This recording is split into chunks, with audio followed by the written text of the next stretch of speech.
glad that you're here. All right, so we're going to go ahead and call the meeting to order. I've been taking roll as people have been logging in, so I will spare you a roll call this evening. But I'm going to ask Sophia to please introduce the city staff and the folks that are here as our leading experts. Okay, well, good evening, committee. We have a number of city staff here this evening. It turns out that for the housing element, we have it's mostly internal staff that monitor this, but we do have also a few guests that are really important to this whole conversation. We have Assistant Director Mike Sanchez is here. Hello. H. Spies and Gloria from the Mayor City Manager's Office are here. Michelle Zumwalt, architect and planner, is here for long range planning. And let's see, we have Sherry Vick at the controls. And I think that is all in terms of city staff. And Tom. Yes, we have Tom Kolashaw from Self Help Enterprises. And Tom Morgan with the city's housing division. So did I miss anyone? Okay, hearing none. Do we want to introduce our guest, our guest like we have Preston? Did I hear Preston from the Housing Authority is here? Yes, oh, did I miss Preston? You missed Sorry, Preston. it's because I think Preston's up there. It's because I think Preston's on the committee, that's why. Yeah, thanks. Hi, Preston. Preston would probably have too much carry if he was on this committee, an additional twice per month. So I'm losing my mind, right, Preston? Oh, goodness. All right. Sorry about that, Preston. Yeah, I'm going to stay on mute on that one, Carrie. Hey, we're friends. It's okay. Did we miss anybody else that's joining us this evening that's going to be giving some expert advice? Just wanted to see if we're missing anybody else. All right, folks, I know that you got your packet over the weekend, and I know that you spent a great deal of time reading it over, and I know we did get some questions, so we'll be able to go over those a little bit later. I want to thank city staff, of course, for spending the enormous amount of time that they did getting this presentation together. So what I'm going to do is to turn this over to Sophia to give us some general updates and also to get right into the information. And toward the end of the meeting, as a reminder, I'll be doing some housekeeping items for you as we begin to plot our course of finalizing our recommendations, getting all the data points back to you, and letting you know what the strategy looks like presenting our recommendations to the administration. With that, I will turn this right over to Sophia. Okay, well, thank you, Carrie. So tonight, as you know, and as I hope the slides will advance, just a reminder about the purpose of the committee, and we have a funny little window up there. Let me see. We can get rid of that to the side. Thank you. Here's the committee purpose: to discuss the progress toward implementing the policies of the general plan and make recommendations to the mayor. I'm sure you know it by heart by now. And tonight we're discussing general plan chapter 11, the housing element. And we'll do what we usually do. We'll go over the relationship to general plan goals, give you a summary and some background, and then jump right into the policies, the objectives, policies, and programs. So this is an introduction to the housing element, and we will go over that more in the summary slides. The housing element ties into several general plan goals, from energy conservation and successful adaptation to climate, to complete neighborhoods, healthy communities, supporting established neighborhoods, and increased land use intensity and mixed use development. Those are all goals that relate to the housing element. And the housing element is, in fact, one of the 7 general plan topics or elements required by California's planning and zoning law. However, it is special. It is the only element requiring review and certification by a state agency, which is the California Department of Housing and Community Development. Housing elements have a different cycle than the general plan. They run on an 8-year cycle So we are in the middle of our 2015 to 2023 housing element. So in general, the state sets out, what its purpose is in requiring all, local jurisdictions to have a housing element. It's the attainment of a decent home and suitable living environment for every Californian. And then the state passes on that purpose to localities, and so our purpose in having a housing element, or the city's purpose, is to encourage the development of a variety of housing opportunities, to provide housing opportunities for persons of lower and moderate incomes, to address the quality of the existing housing stock in Fresno, to minimize governmental constraints to the development of housing, and to promote equal housing opportunities for all residents. So the general contents of our housing element are very basic. We begin with, what is the need? Chapter 1, Intro to Housing Needs. Chapter 3 is land for housing, and we're going to talk about that more in a minute, because a big part of the housing element is having an inventory of sites that are suitable for the development of a variety of housing types.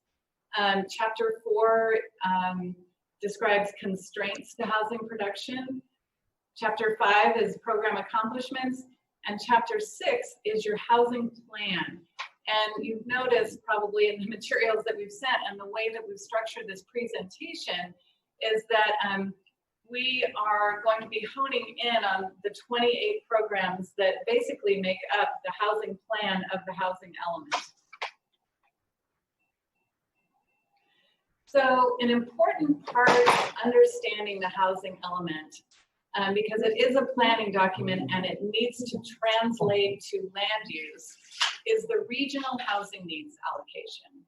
So California law requires each city and county to have land zoned to accommodate its fair share of the regional housing need.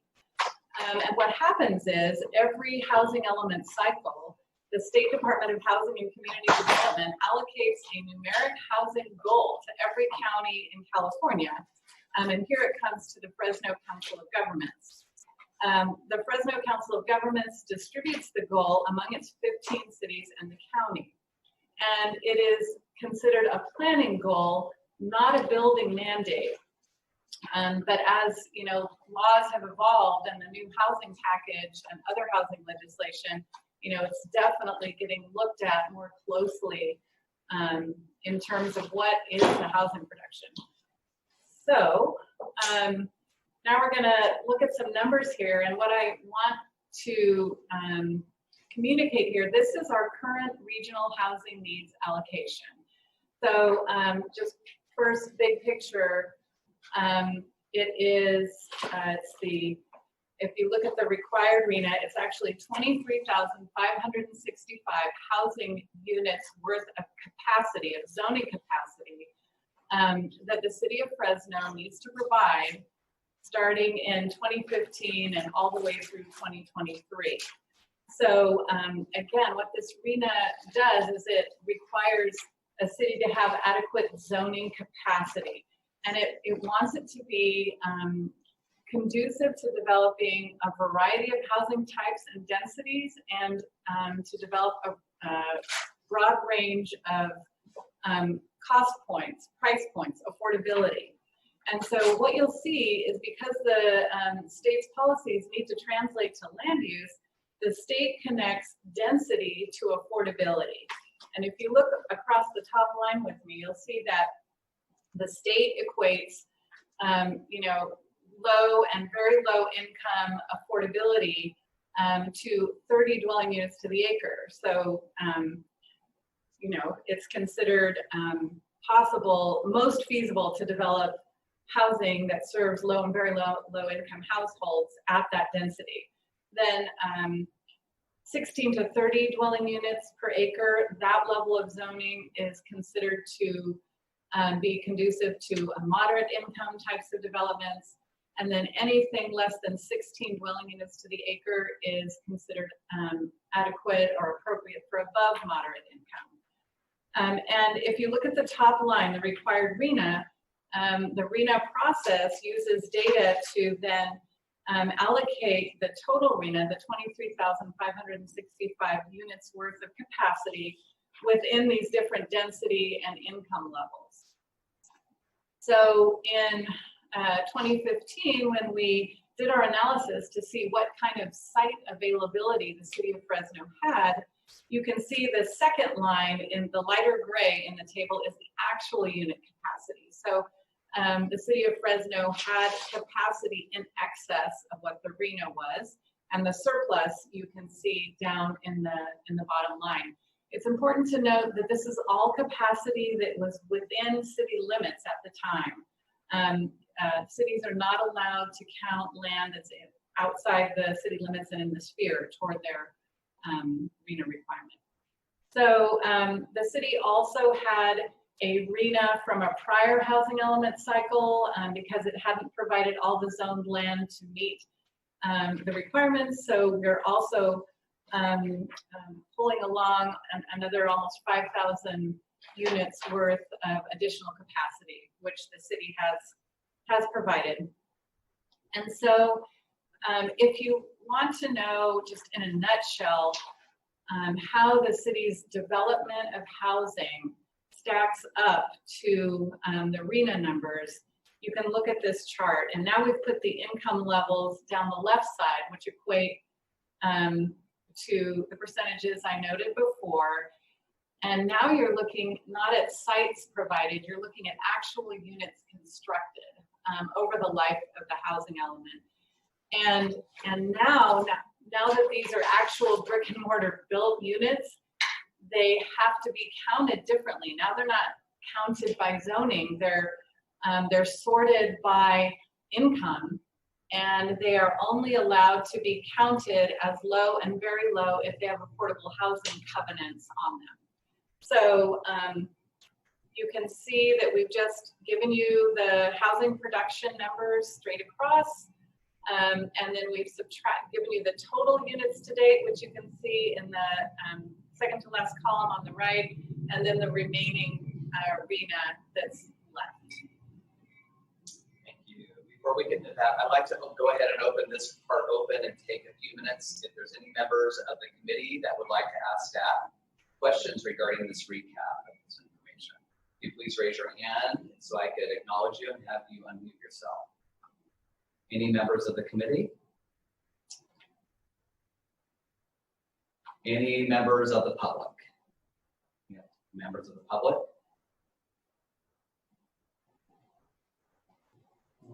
Okay, I'm getting some. Nope. Okay, one of the questions maybe you could answer for me is, let's talk about timeline. I know that we're about 5,042 for very low, 3,004 for low, about 2,066 for moderate. Do we expect, particularly on the very low to low, to hit our benchmarks? I know that was a big topic of conversation when I was on the Planning Commission within the housing element. There seems to have been some concerns about hitting that number. Where do you think we might land? Do you think we're going to hit that number, or was that a number that might be a little bit too aggressive? Well, so we were given these numbers as planning goals and kind of zoning capacity goals, but we know that the need is very great. And if you look at our historic production, once we lost the redevelopment agency, it was very hard to keep up the numbers. And I would say I don't think we're going to hit those goals unless we get lots of money and resources for affordable housing. That's my just looking at our historical production. Even though we think we've got some new resources on the horizon. Great. So for the committee members, as we kind of begin to dig into the chapter, just kind of remember some of these numbers, because I'm sure they're going to come up again as we look at potential solutions. With that, let's go ahead and go into the next phase, please. Thank you. Yes. So the first objective is provide adequate sites for housing development to accommodate a range of housing by type, size, location, price, and tenure. And so we have programs that correspond to the objectives, and here they are. adequate sites, residential densities on identified sites, and annual reporting. And I think we have more than one slide worth of accomplishments, but Carrie, go ahead and take it away. As we all agreed, is as a part of the committee forum, you would read the accomplishments, and then we would open it up for any questions. What I'd like to do is go ahead and open up to some of the folks that submitted the questions in advance. Mariah, I'm so happy you were able to join us. I know that staff has submitted some questions to you, their responses in writing. Did you have any additional questions that you'd like to ask under this part? If you could make this bigger, I could see whether this applied to any of the questions that I have. I'm sorry, it's hard to see. That's all right. One sec. Sorry. It's okay. Thank you for bringing that up. All right. We want you. I failed to classify my questions by policy, so I got to wing it here. No problem. Oh, I never hit that. We want you to squint, right? So you don't even know how much of my life is squinting. Thank you. Is that a little better for you? Yes, thank you. Thank you. Okay. Sorry, everybody. I don't think that I had any on this, so thank you for asking. No problem. I just wanted to make sure I was just following up with you. Dawn, I know that you submitted some questions in advance and staff has responded to you in writing as well too, but did you have any additional questions as well?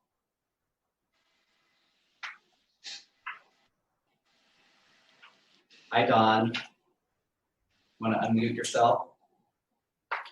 There we go. Hi, Dawn. My most of my questions were answered by staff.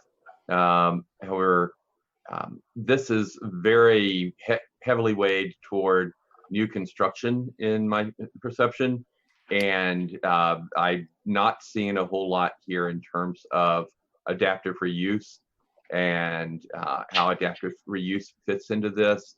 And the RHNA numbers don't reflect that.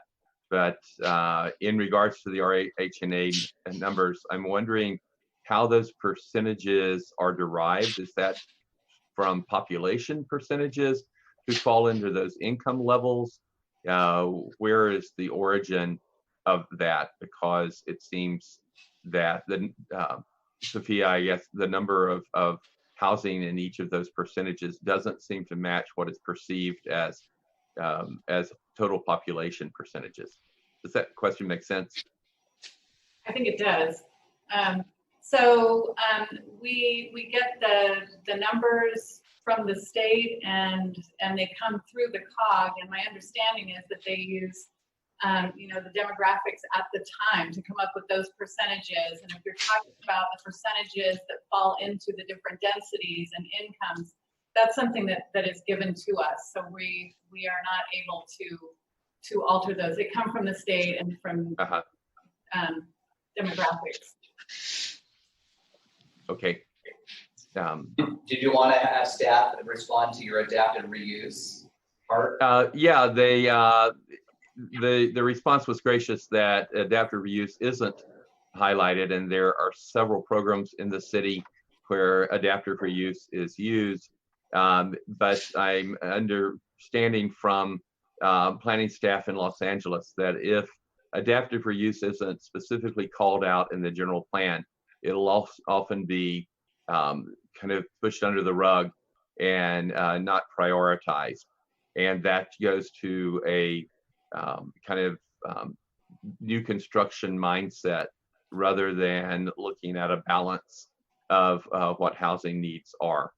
And when we understand that the most environmentally positive impact in terms of housing is going to be from adaptive reuse and not from new construction, it would seem that in Fresno's general plan housing element, we would want to be more upfront about programs and incentives for adaptive reuse than what's presently here.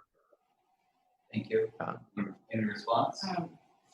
Don, thank you so much. This is Michelle Zomalt for your question and pointing that out. I mean, one of the things I was able to draw out from your question was some of the things that the city does with historic preservation and how. Have you had a chance to read our full response? Yes, I have. Yeah, so, and I appreciate that because I'm now going to report on that, or we're going to now report on that to the state. That's great. So the city is doing things in regards to historic preservation.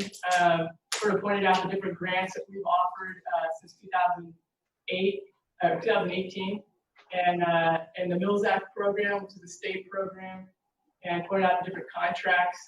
There's been 22 of those over the last 3 years. And we even did a workshop, our division did a workshop on advanced topics and adaptive reuse and affordable housing. Can I correct that you actually, your division didn't do that. Our program at Fresno State did that and invited your division fine. to do that. So we were the host and invited the city. That's right. And we paid for it too. Thank you, Don. That's right. That's right. We participated in that, I guess, presentations and whatnot. But yeah, there are programs that are represented in the housing element, but definitely if you have recommendations on how to bolster these, that would be great. I mean, we have identified, I represented in probably 8 programs here where we have rehabilitation, funding for rehabilitation, some existing apartment buildings, some existing hotel. There's a point where I think Fresno Housing Authority did, I don't know the full number right now, but maybe like 187. Yeah, so, and we have, and program 22 is specifically about housing rehabilitation, and it's all funding for paint repairs, distressed properties, rehab units. Now, for clarification, that wasn't the housing authority, that was self-help and habitat, is that correct? Right. Yeah, for some of the programs, but yeah, but they had their own. Let's see if I can find it here. We have Preston on the line. Preston, did you want to chime in on that? No? Did I say no? He says no. Okay. That's not ringing a bell for me, sorry. Yeah, so I don't, okay, Yeah. thank you. Okay, Don, anything else? I also asked a question about mobile home parks and the opportunities that people who are renting in mobile home parks would have to actually own the property that they're on. It's sometimes called the Oklahoma City Plan. It's used in Boise, but it's referred to as an ROC, or the resident owned. That it's staff reported that no one brought that up in a community meeting. And what they reported from Boise was that no one ever brings it up because they don't know that it's possible that they could own the land that their mobile home is sitting on. But it has several positive benefits for the city, but also for the resident to build wealth and to start to develop equity, because in most places, the property that the mobile home is on is a greater investment than the mobile home itself. And so it also helps in terms of the transitory nature of mobile home parks, which is not as great within the city, but as you move a little bit further out, that becomes a big issue. And so simply because it wasn't raised at a community meeting doesn't mean that it's not of value and that it shouldn't be aggressively looked at for future planning. It's in other cities, it's called the ROC. And in most cities, it's public and private funding to allow for those, specifically in Boise and Oklahoma City. And Mariah has posted on the chat room that the state has a funding stream available for resident-owned mobile home parks as well. What I'd like to do, Tom, I know that you're on the line, and then you'll see the link in there as well, folks. Tom Morgan, would you like to chime in?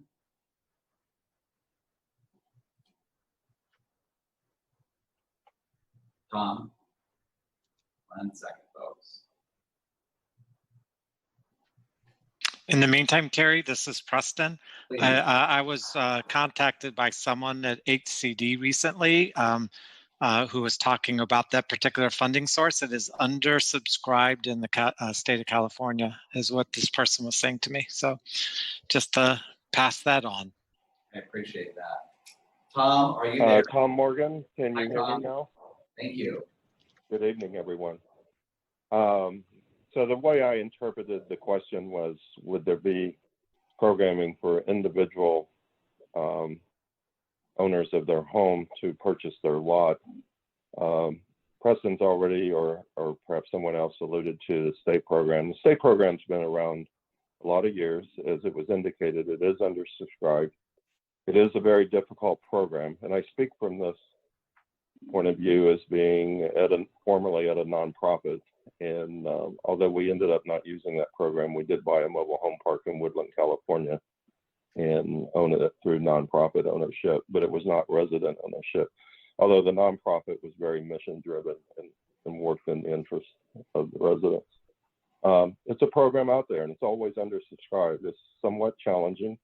And a lot of the challenge comes from the fact that many of the park owners will throw up every obstacle they can to sort of prevent the activity from really getting underway. There is a gentleman running around the state. I think he's around still.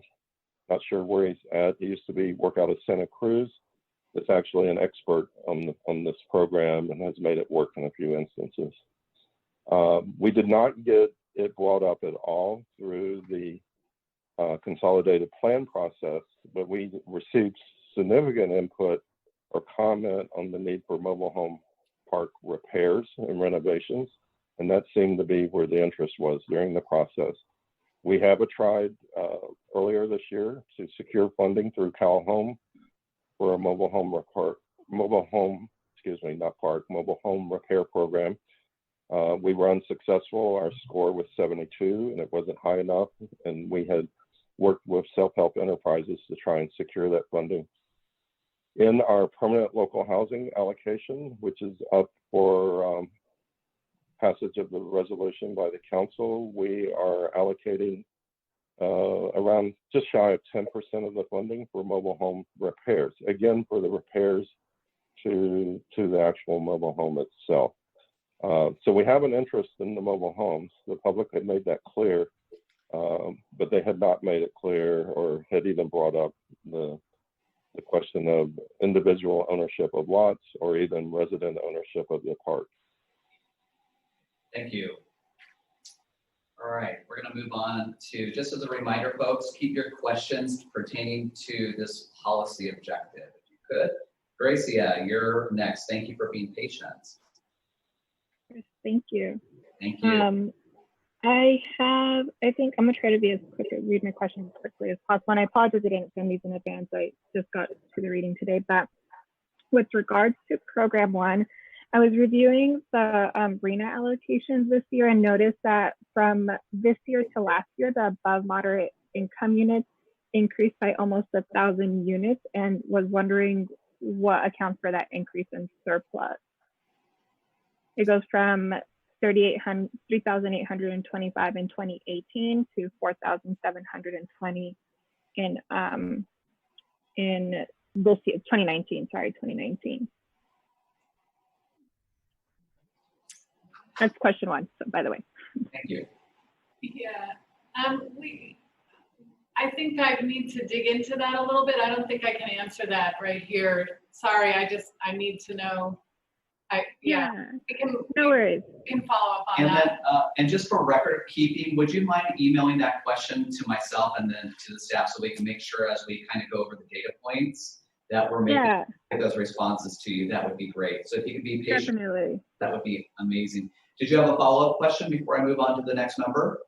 Yeah, I do. And I did send this like maybe right at 6 p.m. to you and Sophia, so y'all should have this in your inbox at the end of this meeting.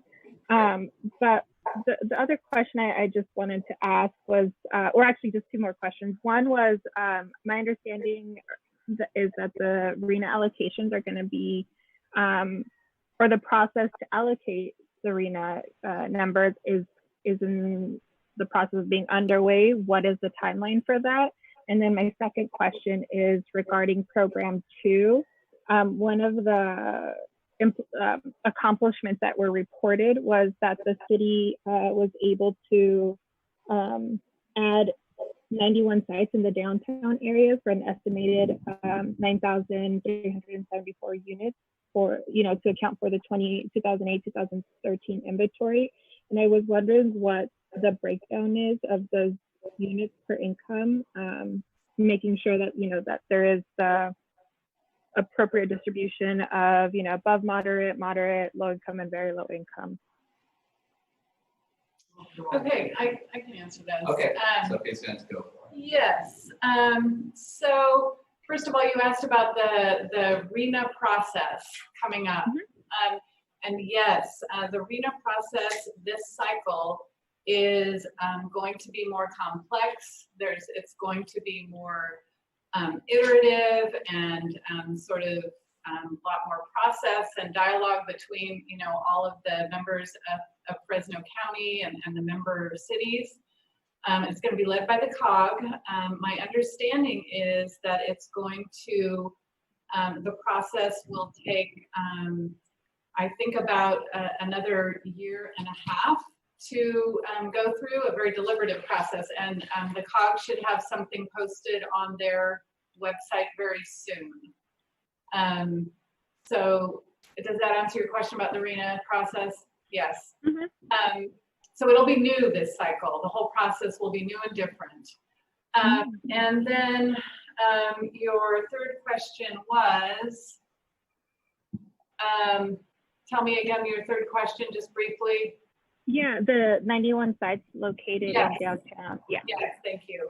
So yes, those sites, because they are from a rollover RENA that was from a previous housing element cycle, have stricter criteria than the regular RENA sites.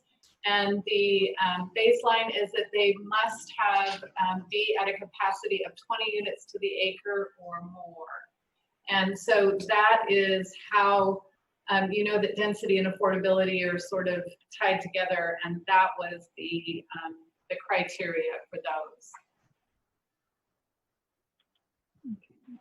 So there is, I mean, you might not know off the top of your head, but there is probably like the appropriate distribution amongst all incomes for those units. Yeah, well, what happens is when it's provided as a site for housing development, then it needs to comply with that density.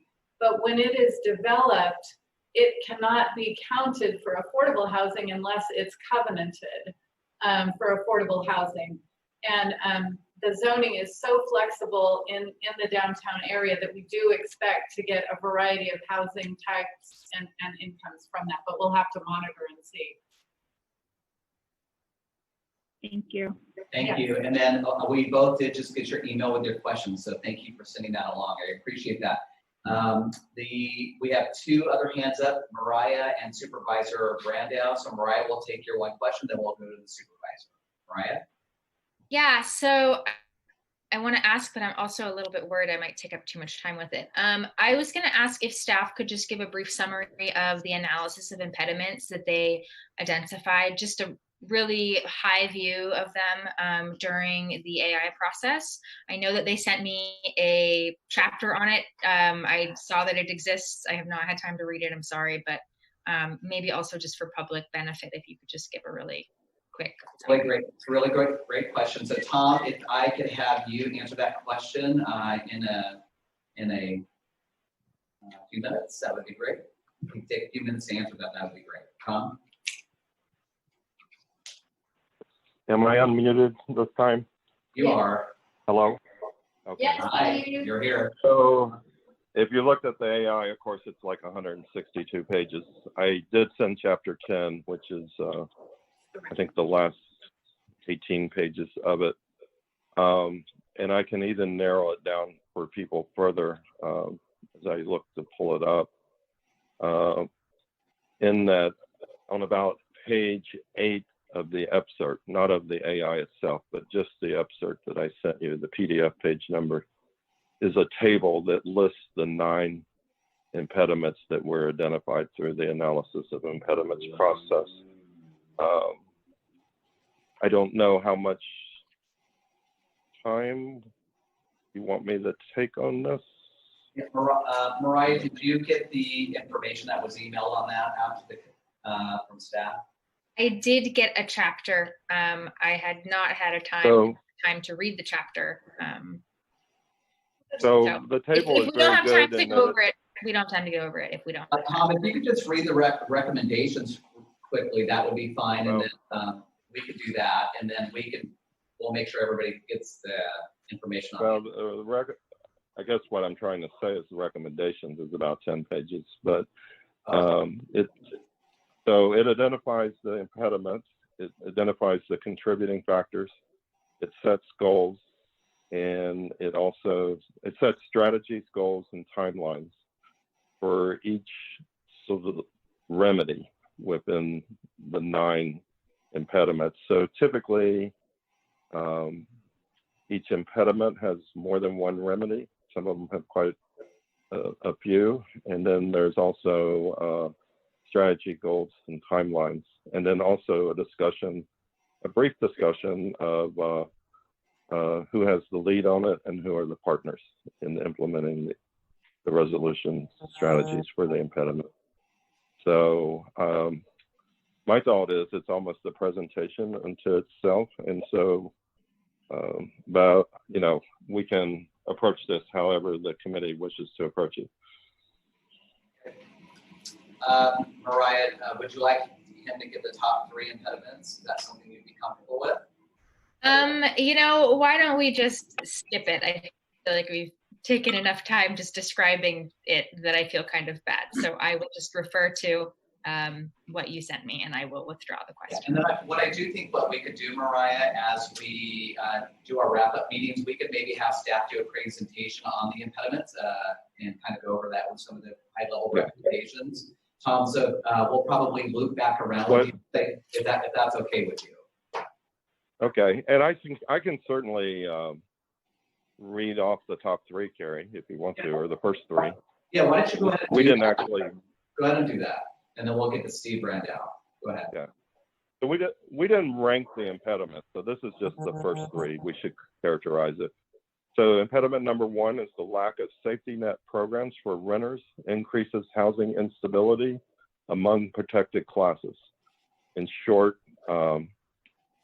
inadequate safety net programs lead to instability among protected classes. And then there's contributing factors, as I've said, identified, recommended activities, goals, and timelines, and responsible parties and partners. Impediment number 2, insufficient employment supports the residents of color with lower incomes and limited housing choices. Number 3, scroll down, some of these are long. Impediment number 3, continued need for neighborhood infrastructure development and expanded access to opportunities in areas of concentrated poverty. And then, as I've indicated, there's another 6 impediments that are identified, and I can certainly read those if people want me to. No, I think that committee, thank you for that. I think that the committee could go ahead and read that attachment, and then we'll revisit it as we do our recap. But I think it's a perfect segue into Supervisor Brandow, who was on the council at the time when the consultant did this presentation before the city council at that time. But I'm going to turn this over to Supervisor Brandow. Your question. All right, thanks, Carrie. My first question, I was going to ask Sophia, which RENA cycle are these targets developed from? And then, so can you help me with that, understanding which cycle this is called?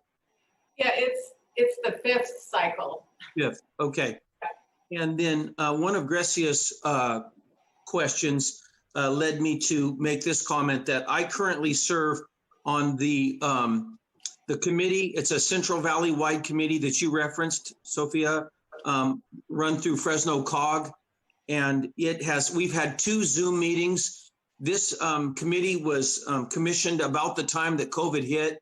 It's been very impacted and set back by COVID, not so much by the city of Fresno or the county of Fresno, but by smaller counties and smaller cities within those counties have just not had the bandwidth to tackle the RENA 6 cycle, which is coming up. But I would say that we have been told to expect that the RENA numbers that we have in the 5th cycle will be tripled for the 6th cycle. So the state is going to be very demanding to dramatically increase these numbers. So I just thought I would throw that out there. I do have a more specific question based on something that Dawn's line of questioning made me think of. There are several projects now within the city limits of Fresno, and we talked about them and voted on it today at the Board of Supervisors meeting through a grant project called Project Home Key. And it's the conversion of hotel spaces, current hotels, into long-term affordable housing. It does have to spend some time, several years, in dealing with homelessness. So for the first couple of years, these hotels will have to be committed to the homeless population, but then they can be converted to long-term affordable housing. My question is, and right now the project's being discussed through Project Home Key. And by the way, Preston has several of those projects on Motel Drive. I think there's over 300 units. Do you know if these affordable housing units will be counted toward our RENA goals here? 1 second, all staff is thinking. Okay. And I'm gonna take a shot. I mean, once they're completed, if they're covenanted affordable units, wouldn't they be counted towards our RENA, do you think? I'm consulting here. The thing is that we're supposed to occur on housing on this. Oh, right. 33%. Supervisor, I think that's a great question. I don't think we could thoroughly answer it, and I want to make sure we're accurate. So what we need to do is get back to you on that data point, if that's okay. Unless Tom Morgan, or if anybody else that's on our expert panel. I just want to make sure we're accurate for public record. Thank you. Are you comfortable with us getting back to you on that question? Absolutely. That doesn't need to be answered tonight, but I thought I would put it on the radar. It's a program that has been announced by the state just last month. And so it's been a very quick turnaround. And so I'm not even sure that you were aware of it, but yeah, if you could check into it and let us know. There'll probably be more grant programs run by the state that will allow for the conversion of hotels. So those numbers could statistically add up over the next couple of years. So if you could look into that, that'd be great. Sounds good. We'll get back to the committee on that. Thank you, Steve. And tripling the number seems terrifying if we don't have the resources in place. So I think we better be thinking outside the box. So that's some really good information. Any other questions, Supervisor, before I go on to the next committee member? No, I'm done. Thank you. Right. Thank you. Daniel, you're up. Hey, Carrie. Yeah, I just wanted to slightly dovetail from Supervisor Brando's comments on the hotel stuff, because I know on the District 1 Plan Review Committee that I sit on, we've seen the amendment to text that would allow for hotel conversions to residential uses. And there's also this pending sort of high intensity housing along transportation corridors proposal that's going forward. And I think that both of those are very useful steps towards meeting the really crazy housing inventory goals we have. But just like this is a really fundamental question. So, and whoever the city can answer it. So to what extent does the city actually have to follow through on building units? Is it just a good faith effort, or if you don't hit a magic number, you get yelled at or worse by HCD? Yeah, I'll try. It's kind of a nuanced answer. I figured it might be. You know, when we began the 5th cycle housing element back in 2015, our legal obligation was to provide adequate sites of the various densities to meet the RENA. And now, you know, a lot of new state law has occurred, the housing package, the Housing Crisis Act, that is looking more at the housing production And so now, for example, because the city of Fresno has not built out more of its RENA obligations, it is subject to certain, streamlining provisions and things like that, which are intended to help streamline more housing production, which is, great. But so that's, I guess my response is that there continues to be new state law that tries to, encourage cities to produce as much housing as possible. No, that totally addresses it, and yeah, I definitely recognize that especially at the state level, the regulatory landscape regarding housing has shifted significantly in a relatively short time and could continue to for potentially better or worse. But yeah, no, that answers my question. Thank you very much. Appreciate that. Any members of the public that would like to chime in? Actually, I had a question. This is Darius. Hi, Darius. How are you? Good, thank you. I tried to raise my hand, but it, for some reason, wait a minute. It says Gary Giannetta. I don't know why it's doing that. Yeah, well, okay. Don't know either. But so are you Gary Giannetta? No, I'm Darius. For some reason, it's, I don't know how that's happening, but. Okay, not to worry. So I'll know that's you. Go for it. Okay, so is there any legislation at the state level that post-COVID? Because RENA's minimum density, is it 35 units per acre?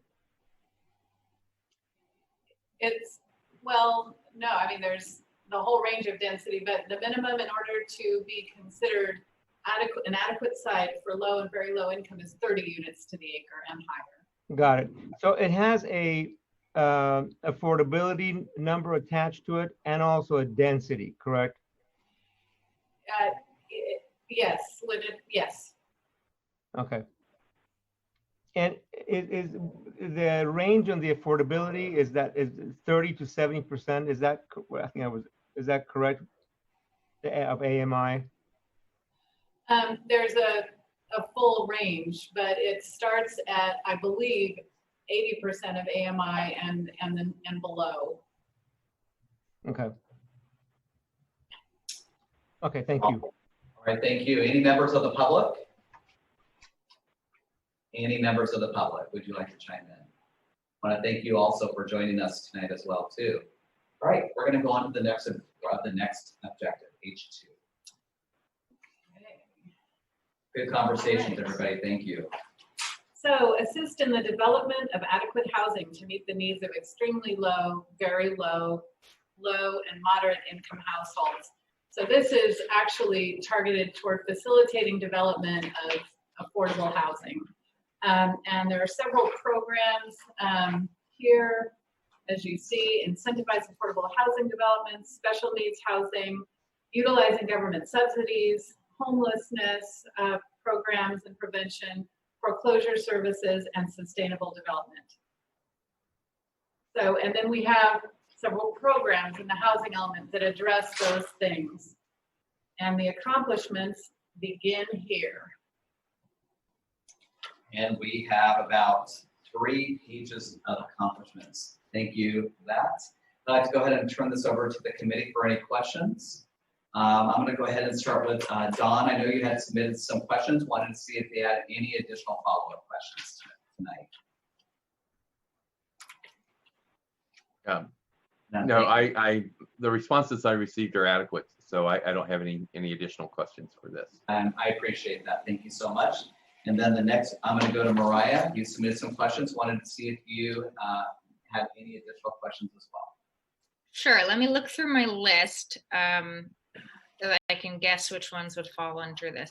So one of the questions that I had was somewhere on this presentation, I thought that it stated that no new incentives had been created for affordable housing development during this housing element cycle. And I wanted to verify if I'm understanding that correctly. And if so, why not? Is that after break? Oh gosh, I don't know where that is, but if you could answer it. Yeah, I'm happy to give that a try. So I think, you know, the state in the housing element has us report very sort of specifically on certain types of incentives. And of course, we reported on, we have regulatory incentives such as, you know, affordable housing density bonus and transit-oriented development density bonus. We have an infill discounted fee and the Build Act. So we have all those things. But I think in terms of like regulatory incentives, we hadn't added any specifically. However, I think, you know, we're constantly trying to develop new housing programs, looking for new funds. So anyhow, I'm open to hearing if you had any suggestions, and maybe we should check in with Tom as well on that one. Tom, would you like to chime in on that, please? In terms of new incentives, we've had some additional funding streams, but they're somewhat classic incentives. So they're just providing a bit more money, not nearly enough, but a bit more money. They occasionally have their nuances or differences, but I wouldn't describe anything as landmark. The most recent one is the permanent local housing allocation. We haven't actually received that funding yet. It did allow for some flexibilities, but most of it is being focused on affordable housing development, either rental or single family. In terms of our allocations, we're focusing around 57% or so for that, with some money for first-time home buyer, and then of course the mobile home repair program that I mentioned earlier. Thank you. Thank you. Any follow-up? So my next question is actually for, I think I heard that Tom Colishaw's on the line. He is. Go for it. So Tom is someone I like asking questions to because he actually builds housing. So Tom, I wanted to ask two questions. My first question relates to the 30 units per acre density. I know that in rural areas, in the smaller towns, building at 30 units an acre or even 20 units an acre can be really unrealistic. So I wanted to ask you if in your experience, you see those kinds of projects at that level of density happening, since we're in a more of a rural area than these programs may have been designed for. Great question. Tom? Yeah, thanks, Mariah, for the question. We have definitely increased our densities, mostly driven by some of the state housing programs and the monies that are available that are driving higher densities. So we're actually doing, even in the more rural communities, a 20 units per acre product. We actually have a 50 plus unit per acre project that we're planning actually in the city of Visalia. So we're feeling happen. There is, however, often the scale of that kind of a project in certain neighborhoods is a little bit overwhelming for the neighborhood, clearly. So it is a challenge, but it can be done. The Annandale Commons, our senior project that we just opened in Southwest Fresno, was significantly less dense than that, and it's all single story. So that did not go to those higher densities. Right. I think another thing too, Mariah, on that note, there's been a lot of advocacy work in trying to really advocate to the state, particularly our area assembly members or our state senators, that 30 units per acre can be very challenging for our affordable builders, particularly because it's really typically uncommon that it's difficult to build along transit corridors. It's difficult to do 30 units per acre. It's difficult to make them affordable. So I know that our local Valley delegation is looking at some exemptions for economically depressed communities, and we unfortunately would fall into that category, to see if we could get that density reduced based on affordability matrix. So be on the lookout for that. I know that it has been working. It's been working its way through the Capitol. So it'd be really exciting for some good from our affordable builders perspective, is if we could get that number down a little bit, even though it doesn't really meet all of the objectives that we want to meet in our housing element. So I hope that helps a little bit on that. Yeah, excellent. I'm really glad to hear there's progress towards increasing density in rural areas. That makes me really happy. I had a question, but I don't actually remember where it would fall in the presentation. It's about the lot consolidation program. Is that something I can ask here, or is that later on? I think that's actually after break. So can we hold on to that till after break? And then Yes. I want to make sure we get through some of the other questions. Did you have anything else? I wanted to ask one more to Tom, which was, as a affordable housing developer in the city of Fresno, what do you find to be the greatest challenges to meeting some of these very significant needs, especially for very low income housing needs?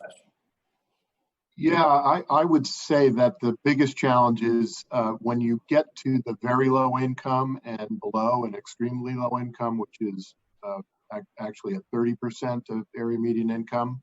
It's the subsidy and the challenge to get the kinds of the level of subsidy resources that you need. And it's still the case that we have a hard time competing for funds throughout the San Joaquin Valley, and even in the city of Fresno for some of the state resources like affordable housing, sustainable communities money, transit-oriented development monies, MHP, the multifamily housing program. Those are all difficult competitions for us because we just don't have the subsidy sources. Is there something particular about the city or the San Joaquin Valley that makes it not as attractive as an applicant for those programs? That's a really great question.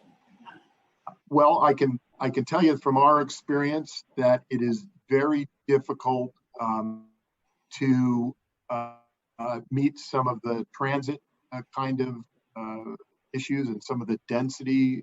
It's very hard to compete with a project that's on a BART line in Pleasanton.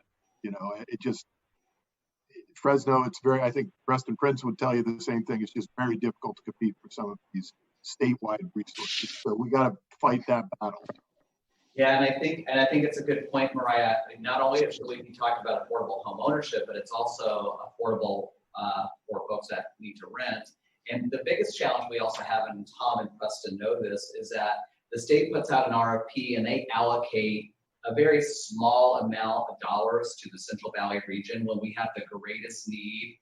We have very little access to available resources. So the fact that sometimes we get 10% of a total allocation designated for the valley is challenging. Preston, you want to hop in on that, add some dialogue? Sure. Well, Tom's totally right about the misalignment between the state scoring requirements and our ability to meet those. So, for example, with the last round of IIG funds, the state legislature made a commitment of 10%. Is that right? No. Percent. I'm sorry, 10% or as about 20 million of the IIG funds out of the 200 million that was made available had to come to the Valley.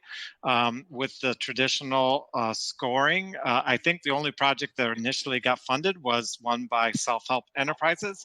The three issues that projects have in the Valley is that, for example, Housing Authority development on Blackstone was considered not a high enough transit corridor, that there wasn't enough activity on the bus line to warrant a TOD award. The second thing is that there wasn't local match. And as Tom just pointed out, there are communities that have local match. And then the third is that because of the lack of ability to get local match, we tend to go in for 9% tax credits, which doesn't get the scoring necessary to compete with projects from around the state. The state ended up allocating about 4% of the statewide allocation to the Valley instead of the 10%. So there were two projects, I think, that got funded, one from the Housing Authority and one by Self-Help Enterprise. So, but we see it in other programs like the Missing Middle program operated by College FA, which I'm on the board. So just full disclosure of that. But that program is looking to serve people between 80 to 120% of AMI. And what we find many times is that 80% is actually above, not just above, it's like not that it doesn't work even with the subsidies, that the rents are not affordable or don't pencil. And so there are programs out at the state that just don't match up with the conditions of the Valley or of Fresno. I do have to say, though, not to contradict the chair, but I think densities of 30 units to the acre are achievable for the most part. We're definitely achieving those within the housing authority developments. And so, and whether that's a project at Willow, Alluvial and Chestnut, which is, well, it's not going to be at 30 units to the acre, but it's going to be pretty close. But things on Blackstone are at 30 units to the acre. So I do think it's achievable. And I think density is something that we have to be thinking hard about in order to meet not just housing goals, but the ability to provide housing in a way that allows families to have access to employment centers and such. So I just wanted to give a plug for density. Yep, I appreciate the plug, and I will just maybe add a little asterisk to that, not every affordable builder is a public housing agency. So when we look to affordable building in small rural communities that lack infrastructure, the density along the transit corridor does create bottlenecks for them to apply for state funding. And so I wasn't really making that comment regarding public housing agencies as much as I was looking at our smaller affordable builders that are really trying to compete for those state dollars that are having a harder time in the smaller communities, because 30 units per acre is a little bit uncustomary for some communities, even sometimes Fresno itself. So that's just a little asterisk to that. So Gracia, you're next. Thank you for being patient. I appreciate it. Yeah, I had 8 questions. So the first one is related to Program 6, which actually kind of is in line with the previous conversation around, the barriers and the specific needs that the Valley needs. And one of the characteristics of Program 6 says that the city will convene annual meetings with housing stakeholders to identify development barriers, funding opportunities, and opportunities for development of affordable and special needs housing. And so I was just wondering to what extent is that being done? Because I think as we're, all of this that we're discussing now, I think there's definitely a need of, cross collaboration across, the developers, advocates, and, just everyone trying to get attention. Because I know we definitely, we're not developed, I myself, nor is our organization developers, but we definitely are always advocating for more investments in the inland regions because we recognize the severe need. And every year I myself get frustrated seeing the allocation of all of these programs, everything as we're just talking about the HSE are spot on with my own frustrations of how it's allocated and the separate, categories, and how really honestly it's basically an LA and Bay Area program to me, and then a little bit of sprinkle of everyone else. So would love to hear to what extent is that being done? Because I think that's definitely an effort that could, catalyze some of these efforts to bring more investments and more attention to the special needs here. Yes, thank you, Gracia. I would say that we could do a better job of that.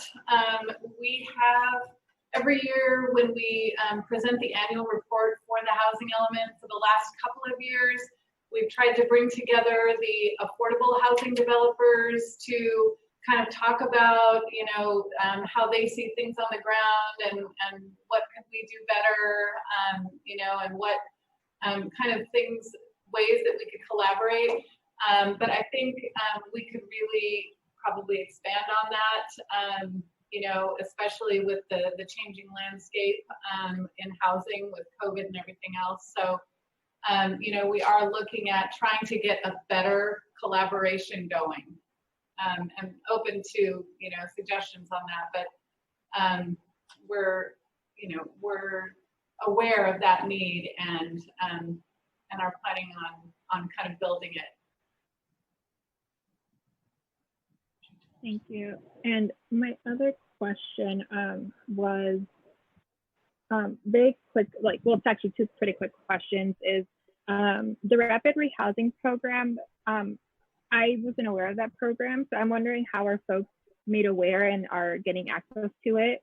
And then the other question is, to fund home ownership programs or first-time home buyer assistance program, is the city looking at alternative funding sources outside of the Cal Home program? Hi, Tom Morgan. Would you like to chime in? So I think the first question was regarding rapid rehousing. Did I hear that correctly? Yes. Yes, yeah, just wanting to Okay. know more about it and how are folks made aware of it, just simply because I wasn't aware of it. So that's funding that we're providing through our Emergency Solutions Grant program, which is for the city, it's our primary homeless funding stream. It's primarily pass-through funding that goes to nonprofit subrecipients. We put out a NOPA annually, typically in January, but this year, because it was the first year of the 5-year consolidated plan, you actually need to determine the strategies in the plan before you do the NOPA. So it was put out in May of this year. The scoring result, the applications have been scored, and the results will be reviewed by the City Council on I think it's the 27th of this month. Currently, the program, which was funded through last year, is administered by a domestic violence organization and provides rapid rehousing for victims of domestic violence. And then another organization that's providing rapid rehousing to homeless persons. They're respectively, it's the Marjorie Mason Center in West Care, California. Access to the program is typically through MAP, which is the Coordinated Entry Program and operated in the region. And so that's generally how people access the program. We're also running other sort of programs that have some similarities. We have a program that the Housing Authority, Preston's people operate for us. It's a tenant-based rental assistance program. It works a little bit similar to a housing choice voucher, but there are some differences. And again, those are for people that are at risk of homelessness. There's an actual federal definition of that. And that type of assistance is either monthly rental assistance, or in some instances, it's relatively low cost, and that really what a household or family needs is just security deposit assistance. So they don't really need rental assistance, but they just need to come up with that sort of upfront check to get into the unit. And we put about $700,000 a year into that program. Altogether, across our spectrum of homeless programs, we're putting in the neighborhood of $2 million a year out there. Quite frankly, with all the new money that's come through the state, we're sort of becoming the smaller fish in the homeless arena, and quite a bit goes through the mayor's office, and then also the county, and then Preston, Prince, and the Housing Authority have a vast array of housing services they offer as well. Thank and you. then your second question was, I'm sorry, I've forgotten what the other question is. First-time home ownership, the program, how do folks know about that? Well, we have not actually got. Sorry, it was actually regarding if we're looking at sources outside of the Cal Home program to fund that. Because I in the notes I realized, or in the APR, it said that the Cal Home program had not been providing funding for that these last couple of years. So we're looking to fund it through the new permanent local housing allocation. We haven't received those funds yet. Our application has been submitted to the state. They're still awaiting our council resolution, which will occur, I think, this Thursday. And then that will complete our application. We've interacted with the state, and the feedback has been good. And they were pleased with some aspects of that. We get to design the program a bit more than the Cal Home program, and we're hopeful about that. We will put out a NOPA for that. We're actually looking at NOPA being the acronym for Notice of Funding Availability, if that's unfamiliar. And we're looking for a nonprofit partner that will operate the program. That said, we have operated it in the past, and we can, if we need to. We will need to fill a position that, quite frankly, went vacant because there wasn't a need for it to be able to operate the program. But those people are in the community, so we would be able to do that. But as I indicated, our first choice is for a nonprofit partner to take on the program. And as part of their response to the NOPA, they would be providing us with their marketing plan. And that would be an element of our evaluation of which organization to select, assuming there's more than one. Thank you, Tom. All right, I see no other question. I'd like to now go to members of the public. Do any members of the public have any questions this evening? Any members of the public? Thank you again for listening in.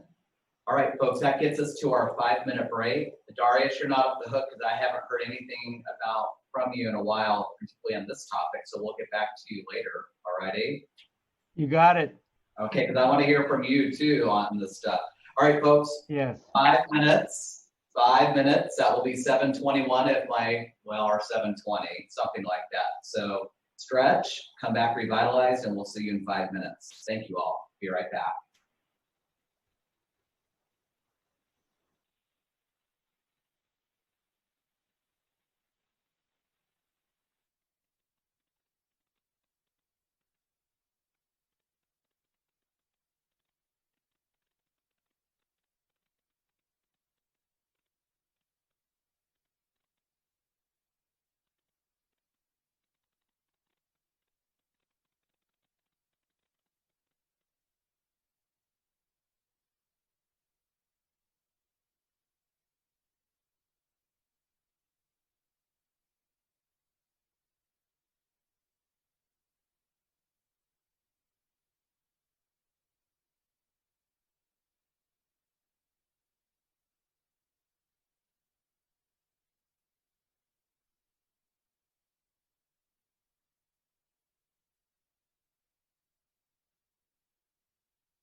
Are we live?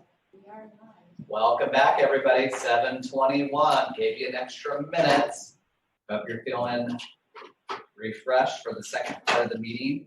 As a reminder, we'll be taking motions at the end of the meeting or any follow-up questions. And just as a reminder, if we're running a little behind schedule, so make sure when you ask your question, let's just get to the question, and then we'll hopefully get the answers that you're looking for. All right. Yes. Did somebody chime in? I'm just saying thank you, Carrie. Oh, you're welcome. Thank you. All right. Sophia. Oh, let's move this here. Come on. Oh, ha, there's our break. Break's over. Okay, whoops, let's get with the program here. H3 is address and where possible, remove any potential governmental constraints to housing production and affordability. And so within that objective, there are several programs that you see written there below.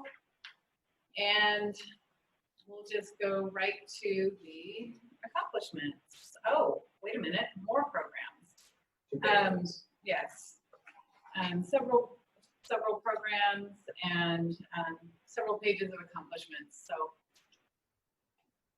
I can't read that, but I've read it already. So we're going to go ahead and open this up to the committee. Darius, did you want to chime in a little bit since you've been working in this world for a few years? Any questions, thoughts, comments? Which part of it? The affordable? I think you could talk a little bit about downtown development. You could talk about affordability. Where would you?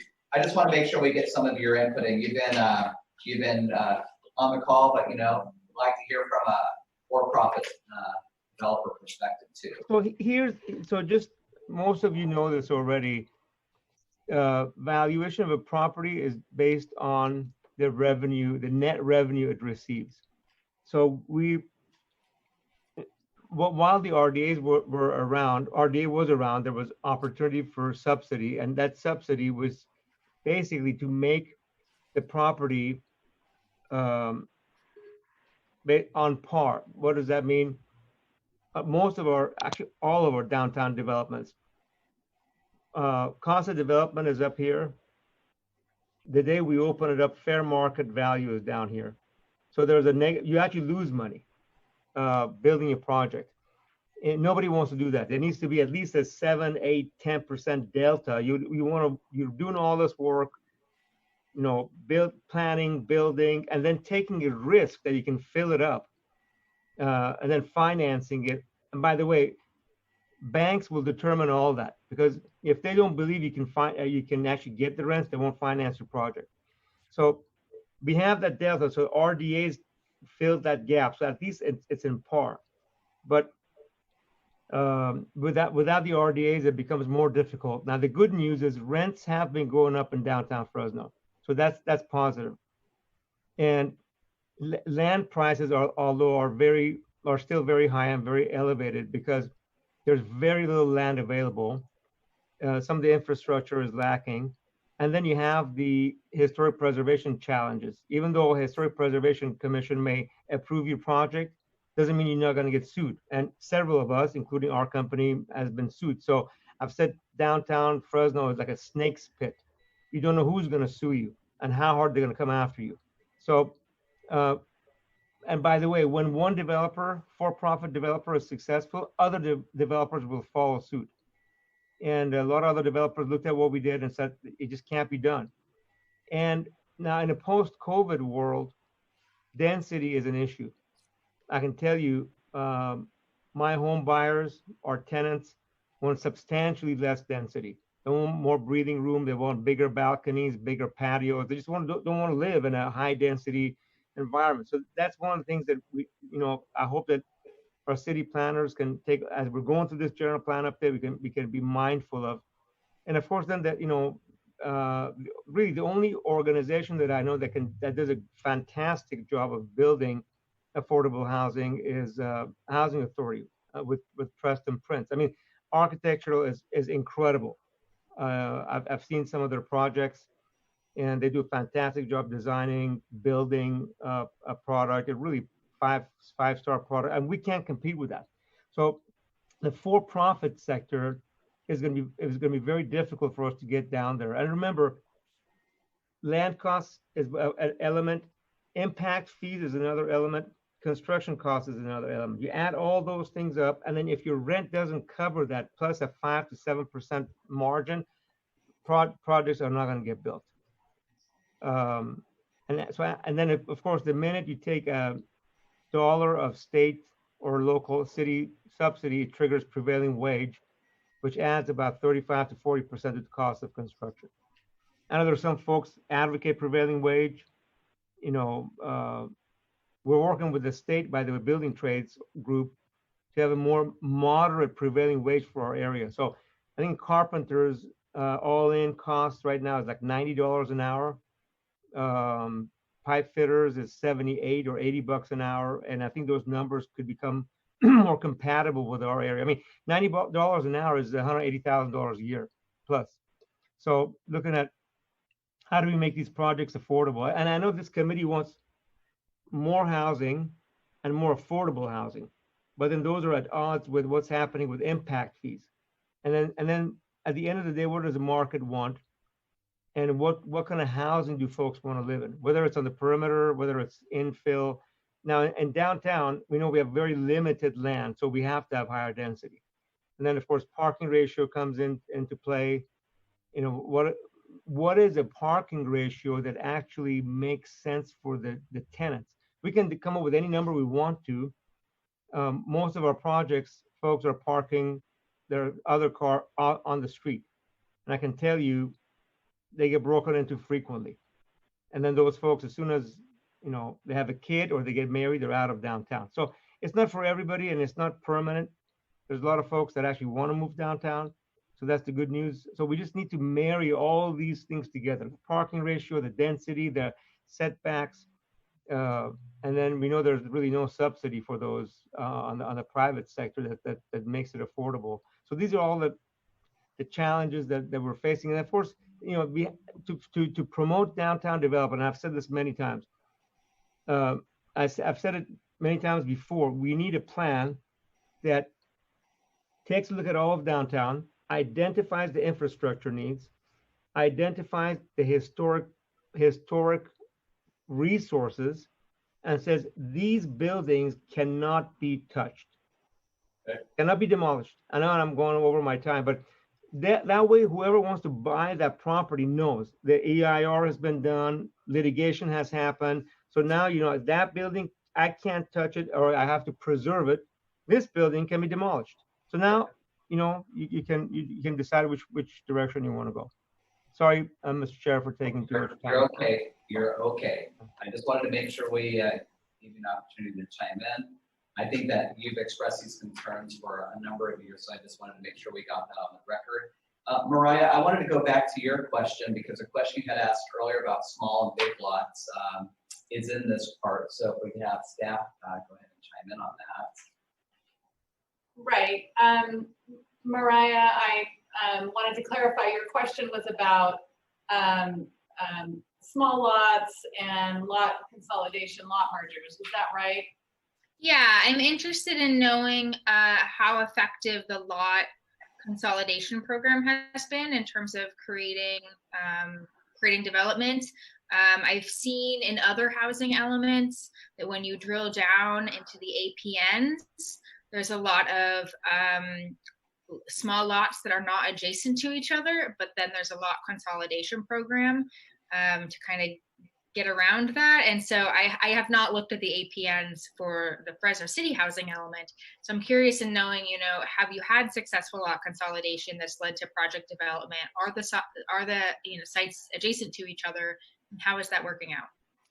Yes, I think that's a great question. We don't have the answer at our fingertips, but we are trying to track that. So we will add that to the list of data requests and provide that a bit later. Okay, thank you. Yes, thank you. Thank you. Any other members of the committee have any questions regarding this area? So I actually have another question, if I may. I'm not sure if I should have asked it earlier. I don't know, but it was one that I asked in my questions, but I did not receive a response to. I'm interested in hearing more about the high opportunity areas that the city discusses on a number of different places in the presentation. I'm not familiar with how the city categorizes an area as a high opportunity area.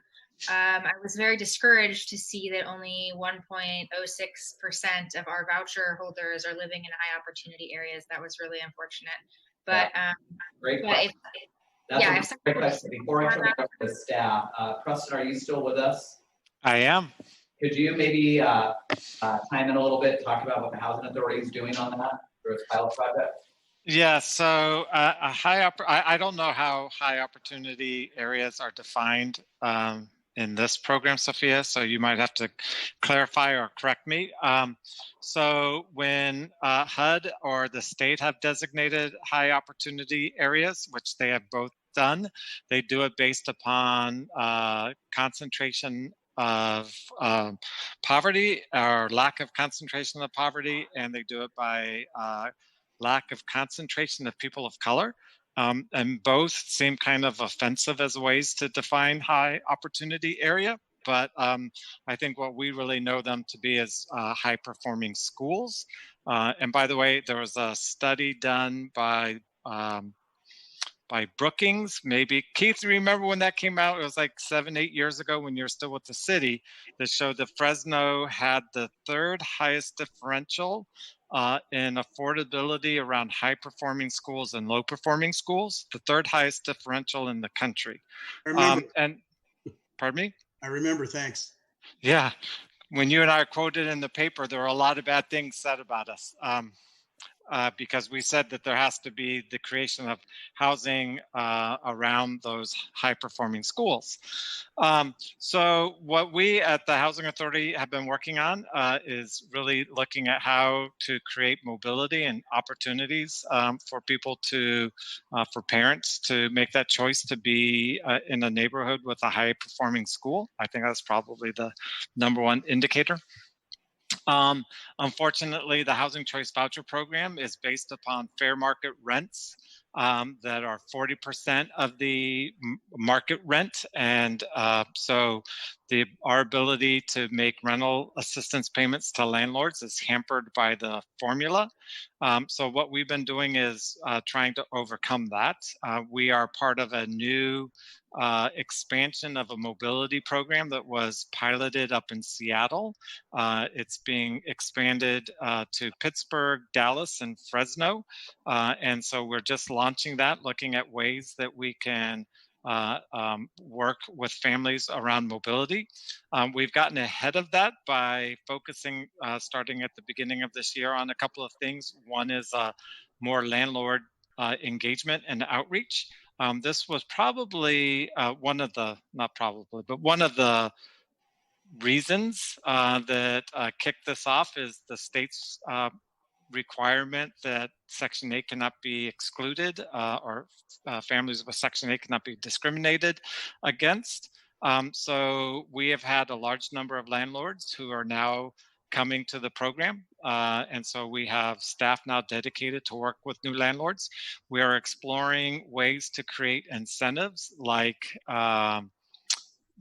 bonus to a landlord who is leasing to a family for the first time, something so that we can, and we're looking at even creating some kind of fund to pay for damages so that the landlords feel like they have mitigated, that the risks are mitigated. And then, of course, we're looking at how do we potentially have different rents for different zip codes so that we would just pay higher amount around a high performing school, recognizing that the rent around that high performing school is higher. We also do mobility with families, counseling. So we talk with them to help them understand the choices that they're making so that parents can maybe choose an area that's right for them because of school or because of employment opportunities. And we're starting something that we're calling Place Matters, which is an evaluation of neighborhoods so that we can then work with parents or with voucher holders so that they can make the best choice for them and their kids. So mobility is definitely a top issue for us. And the idea of helping families get to those zip codes of opportunity is really a big deal. Along that line, we do have a development at Willow and Alluvial in Clovis that's under construction. That is in a state designated opportunity zone or high opportunity area. And I mentioned earlier that we do have a site at Chestnut and Alluvial that we're going through the due diligence on that is also in a high opportunity area. How's that for a long answer? That's what happens when you keep me quiet for an hour and a half. I tried to pull you in earlier. Thank you for that. That was really good presentation. Thank you so much for explaining all of that. I'm really excited to hear about the various efforts underway, and I'll be interested to see how they develop. Okay, we have some staff, city staff that has some additional points for you, so go right ahead. Yeah, Mariah, you had asked about how the higher community areas boundary was determined. I just wanted to point out that we actually sent a map that provides the methodology, and it shows the apartments located within those boundaries. But the criteria that we used was based on much what Preston said in regards to income. We used census tract data from the American Fact Finders 5-year estimates. And all this methodology, like I said, is on the map. It's pretty clear where the sources are from. And so it's basically from the census tract information that it's not more than, the poverty rate's not more than 10%. The median household income is equal to or greater than 80%. And that it is a high performing school. And usually what we did was, so it's a census tract. So you can kind of see how in the map, you'll kind of see how it all kind of comes together. And if you have more detailed questions as you're looking at that map, give us a call. We can explain it in more detail. Thank you. I appreciate that. Thank you, Mariah. Grixia, you're next. So I had, sorry, I taking notes. Let me take a quick look at my question.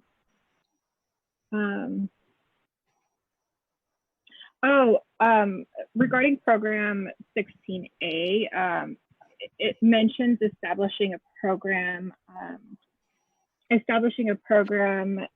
to assess small and large lots, and has a host of other additions to it. But I can go through it, but for the sake of time, what's the status on that program? Is that the lot, small and? Yeah, the small and large lot. Small and large lot. We're in the process still of monitoring that. We did create, at the beginning of the cycle, we drastically reduced the fees for lot mergers to facilitate, lot consolidation. And we can provide more data on that, as a follow-up. I think it relates to Mariah's question as well about small lot development.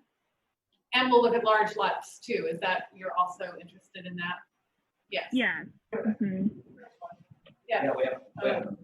One other thing, Gracie, is we do have some more detail as far as what's been built on small and large lots that we included in the annual report. Have you seen that?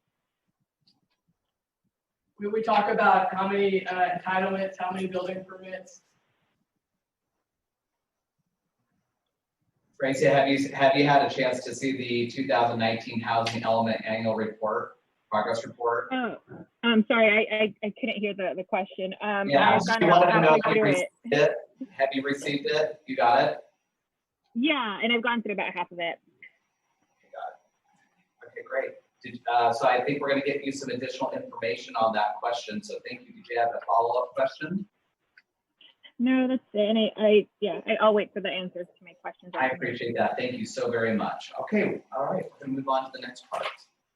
Wait, I want to make sure I'm not, oh, members of the public, I apologize, sorry about that.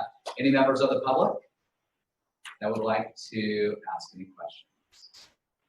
Seeing none, we're going to go right on to the next phase, please.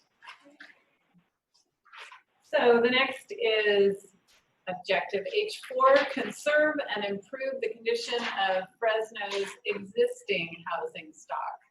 And this is to Don Simmons' point, you know, conserving that existing housing stock. So there's a number of objectives, and these are the housing element programs. So these include code enforcement, infrastructure, and then the housing rehab program that Michelle mentioned earlier, and a few other things. So we'll just move right to the accomplishments. Folks, I'm going to go ahead and open it up to members of the committee.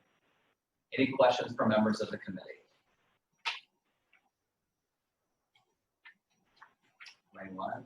I have a question. Okay. Sorry, I always have questions. So one of the things that I noticed when I was looking through the housing element is that the city has a table of, I think it is the low-income housing tax credit properties that are in the city, listed as at-risk, you know, as the at-risk properties. And I think it said something like, we're going to put them all here because, you know, it's important to identify all of them. First, I want to make sure I'm correct on that. And then second, if I am, how does the city go about tracking those and when their expirations for the tax subsidies are coming up? You know, do you keep, are you updating the list? Are you looking into it regularly, or how do you evaluate when they're actually at risk? So I believe the housing division does that. Yeah. Hi, Tom. Right. Tom So Morgan. Tom, maybe you can comment on that. We don't do that. Oh, well, so they are, you know, they, the list is there, and it was my understanding that we got Tom. Well, let me clarify that. We track, so on some of the projects, we have made loans, typically soft second mortgages, residual receipts type loans. So we do track those. But there are tax credit projects that have not received assistance from the city. And so we don't have a role other than the local agency review that the state sends out at the beginning of the process. Okay. So if I'm understanding correctly, there's not an active tracking of when these properties might expire. Just the ones that we have provided financial assistance to, which Okay. is separate from the low-income housing tax credit assistance that comes from the state. Okay. Okay, thank you. Yeah. All right. Thank you. Any other questions from the committee? Oh, Tom, I see that your hand is up. Yeah, just for Mariah, that question, the tax credit allocation committee of the treasurer's office does keep data, and they have a mapping tool, and you can actually click on any project that's received low-income housing tax credits, either 4% or 10 or 9% credits, and it will tell you everything about that project, including what the expiration on their covenants is. So you can actually find that kind of data for the stuff that the city is not tracking pretty easily. Excellent. Excellent. It seems like it might be useful for the housing element to have a program that tracks that as part of their identification of at-risk housing. Agreed. I know it's comprehensively looked at every time we do a housing element. Perhaps more interim, you know, more frequent tracking would be appropriate. So thank you. Yeah. Thank you. I want to add, there's more housing at risk than just low-income housing tax credit housing. So it's not just that program. Great. Hi, Don. How are you? I'm good. I have a question for Michelle. Wondering if she has the data on how many properties receive the maintenance mitigation funds in the last couple of years, and how many properties are using the Mills Act for their properties.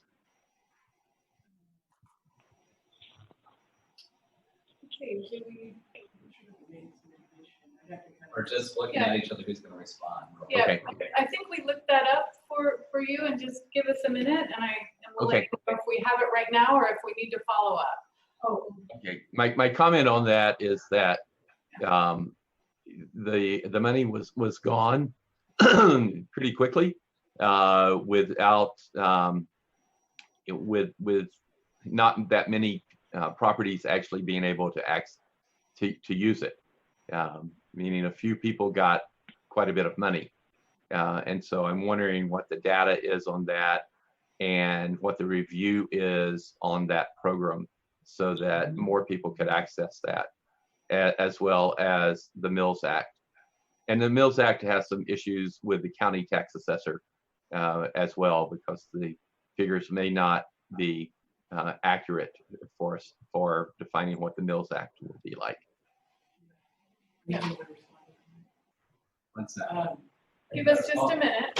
Mike is going to respond. Oh, sorry. So Don, I need to get back to you on that one only because I'm going through all the materials for both the Mills Act and the mitigation fund and see where everything is at, so I can get you a much more clear idea of how many applications have come through, how many we have pending and that stuff. I know that's been a question asked on that just commission, but others in historic preservation. So I do want to be able to answer that accurately. So if you give me some time to do that, I'll take care of that for you. Okay, thanks, Mike. Okay, thank you. Tom, I'm sorry, you had your hand up. Did you want to chime in? Colshaw, Tom? No, that was on the last one. Thanks. Okay, got it. I just wanted to make sure. Thank you very much. Just wanted to make sure. Any members of the public would like to chime in on this? Right, there being none. Thank you very much. Okay, moving on. Let's follow up on this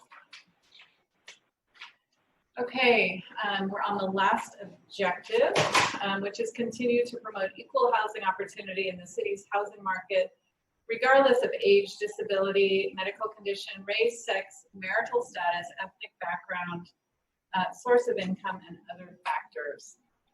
And so there are several implementing policies here, which tie into 3 key programs: fair housing services, equitable communities, and relocation services.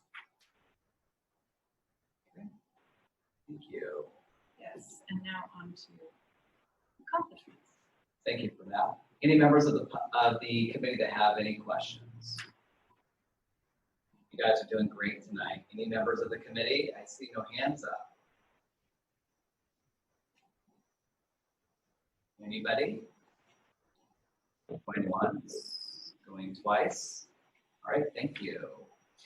If you think of something after we wrap up the meeting, just go ahead and email those questions. We'll get those back to you. Thank you. So,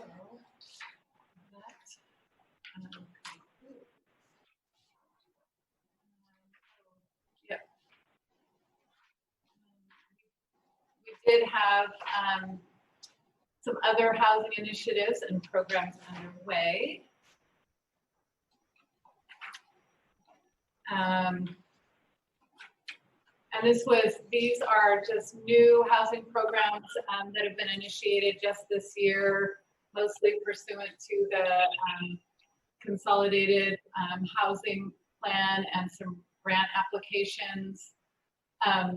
So we included those in the presentation. And Carrie, I'll let you facilitate this part, but we just added new things that have come about since our last annual report. And we all thought this would be great information to share with the entire committee. Just wanted to see if the committee has any additional questions regarding this additional information. Staff has really wanted to be as thorough as possible in tonight's meeting. So I want to go ahead and open it up to see if you have any questions about some of the other projects that are underway, any input you'd like to offer, any thoughts that you'd like to have staff consider about these things that are underway. You guys have been relatively quiet tonight. Okay. So there being none, what we're gonna go ahead and do now is we're gonna go ahead and take motions. Actually, let's start with any other questions. Are there any other questions that have come to mind regarding any of the information from tonight's meeting that folks would like to chime in on? Or any other topic regarding things that we discussed? I see no hands. Okay, with that, let's go ahead and take some motions. I believe that Mariah, if I'm remembering, somebody had a motion in their email. Yes, Mariah, would you like to go ahead and make your motion?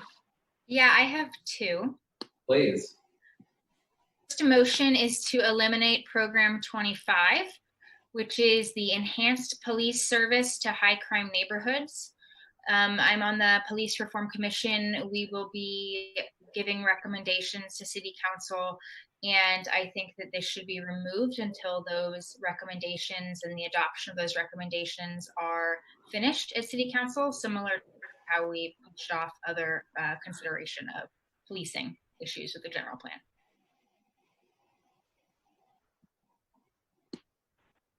Okay, we need a second for that. I will second that. This is Don. Okay, so that will go into the bucket for further debate at some of our housekeeping meetings. And your next motion. My next motion is to add a program that actively tracks at-risk subsidy properties, including but not limited to low-income housing tax credit properties. I'll second that. Okay. We'll add that to the list. And you said you had two. Did you? I just wanted to make sure. Did you have any more? Nope, that's it for me. Thank you. Thank you. Anybody else this evening have any motions? Keith? Carrie, I got a couple, Carrie. Thank you, Keith. I sent a paper through you guys to everybody with some references and some areas. I'm very concerned about the extreme economic and income inequities in Fresno and the racial disparities that are showing up in the lack of housing for people. So I think we have to do everything we possibly can to increase our affordable housing production. So first one is with regard to enhanced infrastructure financing districts, which will allow funding to go to bonding capacity for affordable housing, which we really need a lot of capacities for local match, gap financing, on and on and on. So my motion on EIFDs would be pursue an expanded EIFD. Currently the cities is about 5.8% of the area. So we got lots of geography. So pursue an expanded EIFD for the balance of the city of Fresno. That includes financing that directly boosts bonding capacities for affordable housing subsidy funds and production, and adds financing for additional multimodal streetscape capital projects on all targeted BRT and heavy transit target corridors in the city to supply walking, biking, hardscape, and landscape amenities that will support affordable housing, TOD, and transit, which supports infill housing. Okay. A member of the committee want to make a second? I will second that, I'll Carrie. second that. Yeah. All right. So I'm going to give that to you, Daniel. Thank you very much. We'll put that in the bucket. Sorry, Joe. You're good, Dan. Thank you. So another one has to do with Senate Bill 743, which is about reducing vehicle miles traveled. And we know that a lot of new development will not be able to reduce the vehicle miles traveled, so there will be a mitigation fund. And so I have a motion with regard to the prioritizing the use of Senate Bill 743 mitigation funds for affordable housing development mitigation projects located in disadvantaged communities, require a high minimum percentage of total SB 743 funds to be delivered to disadvantaged communities for affordable housing, and consider explicitly directing SB 743 mitigation projects from affluent communities to disadvantaged communities. I'll second that. This is Mariah. Thank you. Okay. Do you, what was that? I said. Okay, good. All right, we got that in the list. I have a third one. I did a second. Nope. All right, do you have another for us tonight, Keith? I do. I have two more. One has to do, this is modifying or supplementing a previous motion that I'd made. It is to conduct fiscal impact and subsidy analyses that explore all initial and perpetual land development related municipal costs, revenues, and subsidies, so that true costs and intentional subsidies can be reflected through revised development impact fees, municipal service fees, and more to create a level, competitive playing field for infill with primarily suburban single-family development and market rate developments not currently covered by inclusionary zoning. Also, in order to ensure fairness and to preserve the long-term fiscal sustainability of the city and its critical public services in a future with much needed and hopefully increased affordable housing development, we need to assess the impacts and consider requiring all affordable housing projects to pay property taxes. Okay, so, yes, is there a second? I'll second. This is Joe. Thank you, Joe. And then Keith, I have a quick question regarding the feasibility studies that we made motions early on. Is that going to substantially increase the cost of that analysis that we've asked the administration for? Not based on the scope that I'd recommend. Okay, got it. All right, good. I also want, all right, go to your last motion and then I will ask you another question. And this was just to supplement what Patience Milrod motioned before. And I'm just recommending that we not leave any stone unturned in trying to increase our affordable housing production for our residents in the city of Fresno. So I would recommend and make a motion to apply somewhere between a 10 and 20% affordable requirement on all market rate projects, single family and multiple family projects, both in suburban and infill locations, to measurably boost permanent affordable housing production in the city of Fresno. I'll second that. Hey, I was wondering if I could briefly chime in on this because I generally agree with the motion, but I also know that there, we're kind of looking at the tables of different categorizations of affordable housing, like for very low income, et cetera. If I recall correctly, I think in San Francisco or in the Bay Area, they kind of have like a scaled system where, say, if we include this type of requirement, if we have a goal of requiring or achieving development of more very low housing, but in practice, if the requirement isn't specific enough, only like the highest level of affordable housing gets built, and we still have a gap. And then on the flip side, like potentially having a sliding scale that is not specific enough maybe to amend this right now, and maybe I'll try to refine that in the future. But it was something that I looked at Keith's comments and agree with it, but that was just a nuanced kind of thing I was thinking about on that. I really agree with your comment, Daniel, and somehow we have to have priorities for very low, moderate, and all the whole scale.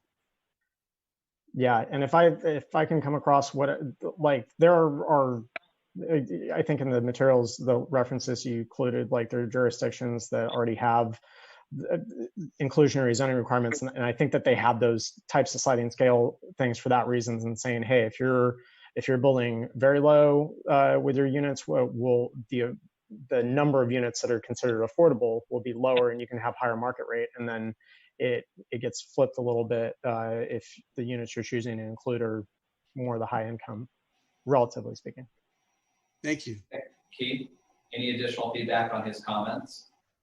I think that I'd like to start the debate in this committee about how we want to structure this stuff, because I feel like we have to address this somehow. So I'd like to make sure we're doing everything we can locally so that we can attract any type of state funds or federal funds that would help us get this done, and any type of investing, and help our builders, fill those gaps in their financing. Okay, so let's put your motion into the bucket list, because what's going to happen when we do our housekeeping meetings, we're going to start going through these motions and having the broader conversation, debating them. So there was a motion and there was a second, and I believe you have one more motion, or am I incorrect? Nope, we're good. The second was Mariah. Mariah, you seconded that motion? I think so. If I didn't, I do now. Okay, got it. My laptop just got thrown off because they turn off the internet at City Hall at 8 o'clock. So, for the public. Okay, great. So I'm going to look at the big screen here. Keith, did you have another motion? No, I thank you very much for your time. Okay, and also real quickly, for our panelists that chimed in, if you'd like to enjoy the rest of your evening, you're more than welcome to Preston and Tom, other city staff, if you'd like to chime out, you can. I want to thank you again for your time, but you're more than welcome to stay on if you want to hear all about our motions tonight. Mr. Chairman. Yes. Okay, just a couple of comments on inclusionary zoning. Hey, Darius, we're going to save all the debate for subsequent meetings. Is that all right? Oh, I thought you wanted some debate right now. Okay, that's fine. I don't want debate tonight. What I want to do is when we're going to go through all the as a part of the housekeeping, when we go through all the motions. Yeah, I got it. We're gonna get all the motions together, all the data together, and then we're gonna get together and we're gonna start debating it, answering questions, and because we don't know what will actually end up in the pile when we're done. So let's save debate for when we get to all of them. Then I have a motion. Okay, make a motion. Here's my motion. To study perimeter development in order to make sure we have more affordable housing, especially in the perimeter areas of our community, and study cost of development, specifically in SADA, where the infrastructure is lacking, to figure out if the city can instill or put together a Melrose district to build the infrastructure and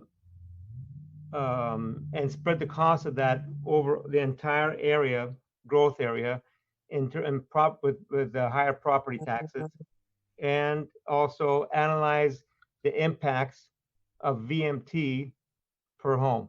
We know everybody wants affordable housing, but everything we're doing with higher impact fees with VMT numbers that I hear is between $10,000 and $50,000 a home. So on one hand, we want affordable housing, and on the other hand, there's more and more restrictions on new development. And I'll save the discussion for another day, but my motion is going to be that analyze cost of VMT to new development on the perimeter, specifically SADA and west of 99. What does VMT cost per door? Because there is no dollar amount yet. And also look at, in conjunction with that, look at a Melrose tax district to help build the infrastructure without the city paying for it, so that therefore we can make the city or the developer to pay for it, to make the property tax, the property owner will pay for that for the following X number of years, 20 or 30 years, to make housing more available, more supply, and more affordable. That's my motion. Okay. Mr. Chairman, this is Sal Gonzalez. I second. Thank you. Second. All right. Thank you. I just want to make sure. Did we get all Darius's? No. If you have any questions, please call me. Whoever is writing those down. I want to make sure. I'm going to get to, but I want to make sure. Did you get that? Okay, I'm going to try to repeat it. We're going to repeat it so we make sure we got it. Yeah. All right. I heard, I think, study perimeter development, to study cost of development in Sega and west of 99, to determine if the city can create a Melrose district, and analyze the impacts of VMT. That's what I've got. That's correct. The dollar impacts of VMT. Right. Per home. Right. Yeah. Per home. I have per home. Yep. Yeah. Darius, quick question on that. This is not about debate, but in regards to new development, in a previous chapter, we talked about the impacts that new home construction has on school districts because of a lack of bonding capacity and a lack of matching funds. Would you consider that Melrose to also help school districts as well too? Yes. Yeah. Yes, I do. And by the way, we work with school districts, and that's bring up a great point, Gary. That's one financing mechanism for school districts to build new facility. Yes. Okay, I just wanted to remind the committee that came up at our last meeting from school districts that are having a very difficult time, that they don't have the property valuations. They're always having to go to bonds every 2 years. They're riddling everybody with long-term debt. And so if we could talk about that a little bit more, that would be great. Perfect. Any additional motions from you, Darius, before I move on to the next committee member? Yeah, I want to make all new development less expensive by reducing impact fees. Impact fees are not our jurisdiction. I told you that before. I also said that. Just making sure everybody's awake. Okay. Everybody's awake. All right. Any more before I let you off the hook? Okay. I'm good. Thank you. Good. Don, I see that you're there. Don? Yes, yes. My motion is to encourage the city to seek California funding for ROCs, resident-owned communities, for mobile home parks, and to determine if matching those funds with private funds and other public partnerships to establish an ROC fund in the city of Fresno to help mobile home park residents to move toward ownership of their entire property. I will second that. Thank you. Thank you, Don, for making that motion. Very thoughtful motion. And thank you for the second, Mariah. So we'll add that to the list. Don, did you have any additional motions tonight? No, I don't. Thank you very much. Matt Smith, I see you on the line. You're next. Matt Smith. Matt, you have your hand up. I'm going to give you another minute, Matt, just in case you're having a hard time. He's connecting. Hi, Matt. While we're waiting for Matt, what is the last date for motions? I'll get that back out to you. Well, actually, we're going to have a housekeeping meeting. We still need to review all the data. We have a lot of data we need to get back out to the committee. So we're going to have a couple of housekeeping meetings.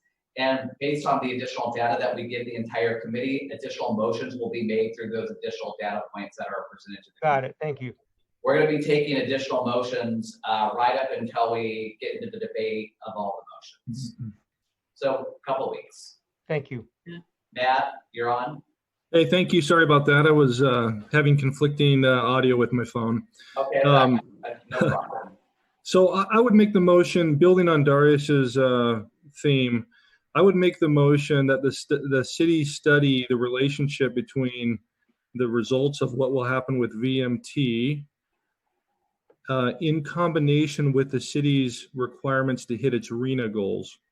In other words, I think there's a major conflict between VMT and what that will do to the city's RENA numbers. And I think it would be helpful if the city studied that and then said, okay, and what are we going to do to still hit our RENA numbers despite the fact that VMT, in my mind, is very anti-growth. So I know that's a long motion, but that's where I'd be on it. It's actually a really great motion. I'm really glad that you made that motion. Is there a second to that? I'll second that. All right, Darius seconded that. Matt, did you have any additional motions tonight? No, thank you. Thank you. All right. Any other committee member have any motions?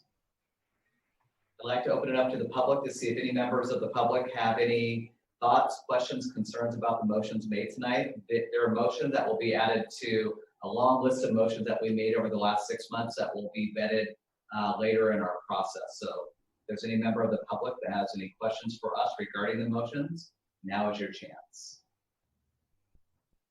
Seeing none, I'm going to go right back to the committee. All right, folks, let's, so thank you. This was a really great meeting, really thoughtful dialogue. I love it. This is what it's all about.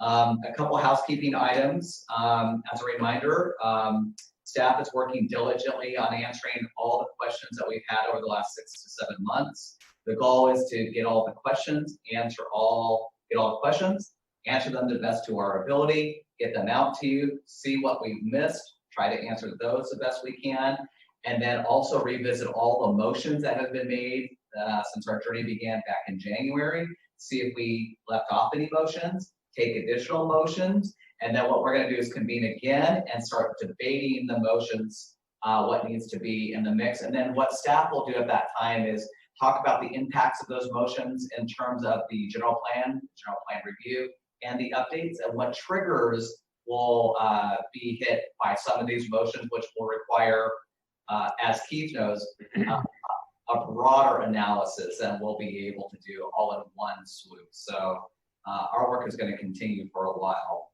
But is there any other questions for the committee at this point? Move to adjourn. Move to adjourn. All right. There's a second on that. Joe, welcome back. With that, we'll say good night.